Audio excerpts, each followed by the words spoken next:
Alors, j'en arrive au point 2 de notre ordre du jour relatif à la communication des référents de la Commission des affaires économiques sur l'ouverture des négociations de libre-échange avec l'Australie et la Nouvelle-Zélande. Madame Després-Audbert et Monsieur Anato, vous avez la parole. Merci Madame la Présidente.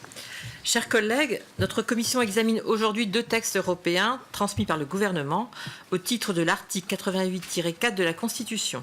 Ce sont 2 propositions de décision du Conseil autorisant la Commission européenne à ouvrir des négociations avec l'Australie et la Nouvelle-Zélande en vue de la conclusion d'un accord de libre-échange.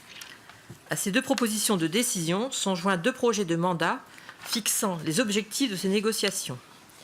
Il ne faut pas s'étonner de telles propositions de décision, car la Commission européenne fait preuve d'un véritable activisme en matière de négociations commerciales. Profitant à l'évidence du retrait américain consécutif à l'élection de Donald Trump, elle négocie aujourd'hui 9 nouveaux accords de libre-échange, notamment avec le Mercosur et le Japon, ainsi que l'actualisation des 4 accords de libre-échange en vigueur avec le Mexique, l'Azerbaïdjan, la Tunisie et le Maroc. Au total, ce sont 13 négociations commerciales qui sont menées en parallèle, auxquelles la Commission veut donc ajouter 2 nouvelles.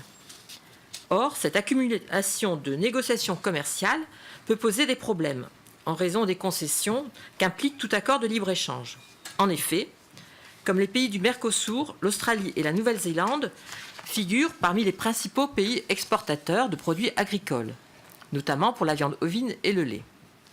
On peut donc craindre que l'Union européenne, comme elle l'a fait pour le porc et le bœuf dans le CETA, n'accorde à ces 2 pays des quotas d'exportation libres de droit pour ces 2 produits qui viendront déstabiliser les filières de production européennes et en particulier françaises.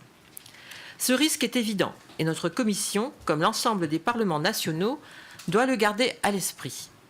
Au-delà de ce risque particulier, ces 2 propositions de décision posent également des questions. Quant au contrôle démocratique qui doit être fait des négociations commerciales. Sur ce point, je laisse la parole à Patrice Anato.